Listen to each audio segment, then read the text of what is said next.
அமெரிக்கோட ஜனாதிபதி Donald Trump என்ன சொல்லியிருக்காருண்டா, முதல் இவர் அமெரிக்காவுக்கு ஜனாதிபதியா இல்லை இஸ்ரேலுக்கு ஜனாதிபதியாங்கிறதுலேயே ஒரு சின்ன டவுட் இருக்கு நமக்கு. ஏனெண்டா இந்த அமெரிக்கா இஸ்ரேலோட சேர்ந்து ஈரானுக்கு எதிராக நடத்துகிற இந்த போரில் அமெரிக்க மக்கள் முழுமையான ஆதரவை டொனால்ட் ட்ரம்புக்கு வழங்கலை.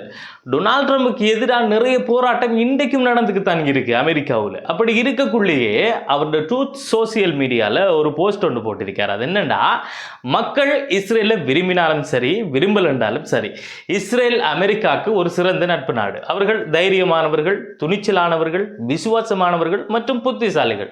அதோட மோதல் மற்றும் அழுத்தமான தருணங்களில் தங்களின் உண்மையான முகத்தை காட்டிய மற்றவர்களைப் போல அல்லாமல் இஸ்ரேல் கடுமையாக போராடுகிறது. மேலும் எப்படி வெற்றி பெற வேண்டும் என்பதை அறிந்தும் வைத்துள்ளது என்று ஒரு போஸ்ட் ஒன்று போட்டிருக்காரு.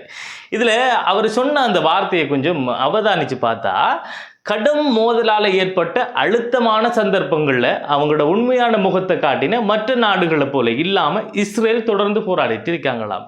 இது மூலமாக அவர் என்ன சொல்கிறாருண்டா, தனியே நின்று ஈரானோட சண்டை பிடிக்கிறதுக்கு அவங்களுக்கு இயலாங்கிறத ஒத்துக்கிட்டாரு. இது முதலாவது பாயிண்ட்.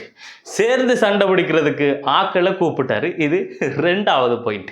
அதுக்கெல்லாம் எங்களுக்கு நேரம் இல்லை, நீங்கள் போகலாம் அப்படின்னு சொல்லி ஒரு சில நாடுகள் இவருக்கு இயலாண்டு நோ சொல்லிச்சு.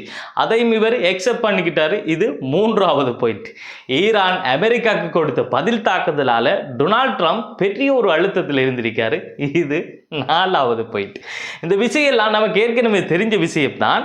ஆனால் டொனால்ட் ட்ரம்ப் இதில் இருக்கிற எந்த ஒரு பாயிண்ட்டையும் ஓப்பன் அக்செப்ட் பண்ணல. குப்பருக்கு விழுந்தாலும் என் மீசையில் என்ன செய்யலை, மண்ணொட்டலை. ஏனண்டா எனக்கு மீசையை இல்லைங்கிற மாதிரி தான் பல கருத்துக்களை முன் வச்சுட்டு இருந்தார். இப்போ அவர வாயிலேயே மும்பட்டு விஷயத்தையும் உளறிக்காரு. அமெரிக்காவுக்கு நோ சொன்ன நாடுகளில் மைண்ட் வாய்ஸ் எப்படி இருக்குன்னா, நாங்கள் என்ன நடிச்சாமத்தில் சுடுகாட்டுக்கு போகணும், இஸ்ரேலுக்கு தேவை இருக்குது, அதுக்காக அவங்க சண்டை பிடிச்சாங்க, இதில் எங்களுக்கு என்ன தேவை இருக்குது, நாங்கள் தேவையில்லாமல் மூக்கு நுழைக்குங்கிறது தான் அவங்களோட தரப்பு கருத்து. இதில் மிகப்பெரிய சோகம் என்னென்னா, டொனால்ட் ட்ரம்ப் நினைச்சிட்டாரு ஈரானோட நடக்கிற இந்த போர் அமெரிக்காவுக்கும் ஈரானுக்கும் நடக்கிற தனிப்பட்ட போர், அதுல இஸ்ரேல் அமெரிக்காவுக்கு உதவி செய்து. பாவம், அந்த மனுஷன் ஆள் மனசுக்குள்ள போய் இந்த போர் அமெரிக்காவுக்கும் ஈரானுக்கும் எதிராக நடக்குது, அதுல இஸ்ரேல் உங்களுக்கு உதவி செய்துன்னு சொல்லி நம்ப வச்சுட்டாங்க. அதால இப்ப என்ன நடந்துட்டா, இஸ்ரேலுக்கும் ஈரானுக்கும் இடையில நடந்த போருக்கு உதவி செய்யப்படும் டொனால்ட் ட்ரம்ப் அப்படியே அந்த கேரக்டரா மாறி அந்த போர் அவருக்கும் ஈரானுக்கும் இடையில நடக்கிறதா நினைச்சிட்டாரு.